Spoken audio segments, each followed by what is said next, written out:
मैदान में जाके बोलिए ट्रैफिक को रोकते नहीं. Okay? Get out of here. ಭಾಷಣ ಮಾಡುವುದಾದರೆ ರಸ್ತೆ ಬಿಟ್ಟು ಬೇರೆ ಜಾಗ ಹೋಗಿ. ಗೆಟ್ ಔಟ್ ಆಫ್ ಹಿಯರ್ ಎಂದು ಆವಾಜ್ ಹಾಕಿದ ಸಾಮಾನ್ಯ ಮಹಿಳೆ. ತಬ್ಬಿಬ್ಬಾಗಿ ನೋಡಿದ ಮಿನಿಸ್ಟರ್ ಮತ್ತು ರಕ್ಷಣಾ ಅಧಿಕಾರಿಗಳು.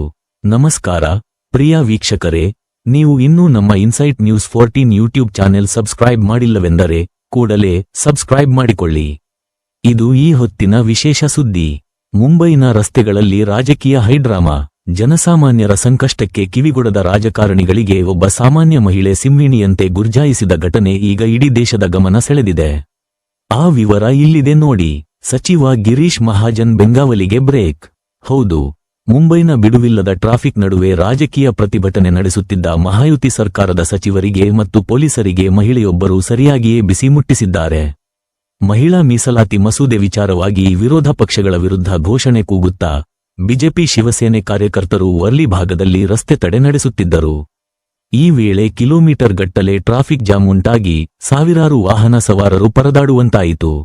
ಆಕ್ರೋಶ ಹೊರಹಾಕಿದ ಓನ್ ವುಮನ್ ಆರ್ಮಿ ಕಪ್ಪು ಟೋಪಿ ಮತ್ತು ಟೀ ಶರ್ಟ್ ಧರಿಸಿದ್ದ ಈ ಮಹಿಳೆ ಸಚಿವ ಗಿರೀಶ್ ಮಹಾಜನ್ ಎದುರೇ ಧಾವಿಸಿ ತೀವ್ರವಾಗಿ ತರಾಟೆಗೆ ತೆಗೆದುಕೊಂಡರು. ನಿಮ್ಮ ರಾಜಕೀಯದ ನಡುವೆ ನಮ್ಮ ಹಕ್ಕನ್ನು ಕಸಿದುಕೊಳ್ಳಬೇಡಿ. ನನಗೆ ನನ್ನ ಮಗನನ್ನು ಕರೆತರಲು ಹೋಗುವ ಅವಸರವಿದೆ.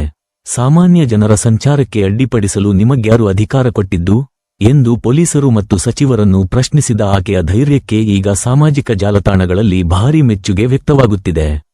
ಮಹಿಳೆಯ ಖಡಕ್ ಪ್ರಶ್ನೆಗಳಿಗೆ ಉತ್ತರಿಸಲಾಗದೆ ಪ್ರತಿಭಟನಾಕಾರರು ಮತ್ತು ಪೊಲೀಸರು ದಾರಿ ಬಿಟ್ಟುಕೊಡುವಂತಾಯಿತು. ಟ್ರಾಫಿಕ್ ಕಿರಿಕಿರಿ ಅನುಭವಿಸುತ್ತಿರುವ ಮುಂಬೈ ಜನತೆಗೆ ರಾಜಕೀಯ ರ್ಯಾಲಿಗಳ ಕಾಟ ಹೆಚ್ಚಾಗುತ್ತಿರುವುದು ಈಗ ದೊಡ್ಡ ಚರ್ಚೆಗೆ ಕಾರಣವಾಗಿದೆ. ರಾಜಕೀಯ ಲಾಭಕ್ಕಾಗಿ ಜನರ ದಾರಿ ತಡೆಯುವ ನಾಯಕರಿಗೆ ಈ ಮಹಿಳೆ ಒಬ್ಬರೇ ಪಾಠ ಕಲಿಸಿದ್ದಾರೆ. ಮುಂದಿನ ಅಪ್ಡೇಟ್ಸ್ಗಾಗಿ ನೋಡ್ತಾ ಇರಿ ಇನ್ಸೈಟ್ ನ್ಯೂಸ್ 14. मैदान में जाके बोलिए ट्रैफिक को रोकते नहीं. Okay?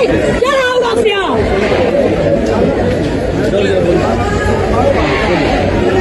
Did you not understand? Did you not understand? अरे जाइए.